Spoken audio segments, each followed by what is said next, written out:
inilunsad ng Commission on Higher Education ang CBOL. Ipinakita ng mga estudyante sa event ang mga makabagong teknolohiya sa agri-aqua sector. Yan ang ulat ni Elijah Canlas. Isang masustansyang bersyon ng kilalang French dessert na gawa sa lokal na munggo. Ito ang ipinagmamalaking likha ng student innovator na si Rich Sagaysay mula sa Isabela State University. Siya ay isa sa mga napiling gawaran ng pagkilala sa kauna-unahang batch ng student awardees sa ilalim ng CBOL o Student Technology Business Incubation Program ng Commission on Higher Education o CHED. Sa halip na karaniwang ingredients ng macaroon, ginamit ni Rich ang sangkap na munggo na sagana sa kanilang lalawigan para makagawa ng alternatibo at masustansyang panghimagas.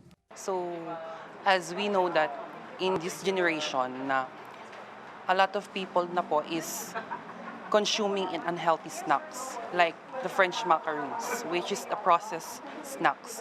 So we as the local, I am the owner.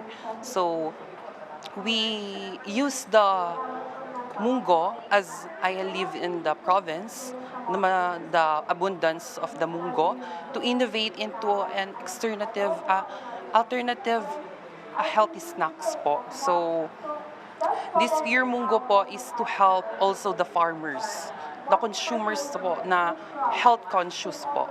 Sa ginanap na ceremonial awarding sa CHED Central Office sa Quezon City, binigyan diin ni CHED Chairperson Shirley Agrupis ang halaga ng pondo at suporta sa sektor ng agrikultura at edukasyon na siya rin daw bili ni Pangulong Ferdinand R. Marcos Jr. sa kanya. Chair, make sure that biggest slice be given to agri-fishery because to him, second to education is food security. And he acknowledged that through education, strengthen and stabilize our food security. Nagbigay paalala din si Agrupis sa mga kabataang ginawaran na huwag itigil ang pananaliksik at paglikha ng mga makabagong inobasyon para sa lipunan. You were not selected by accident. So I congratulate each one of you. I hope that the awarding we are witnessing today does not end your passion to innovate through research and development. Sa pakikipagtulungan ng DOST at Isabela State University, layo ng CBOL program na magbigay ng mentorship, seed support at access sa pasilidad upang ang mga classroom research ay maging ganap na viable startups at negosyo na makapagbibigay ng trabaho at makatutulong sa paglago ng ekonomiya.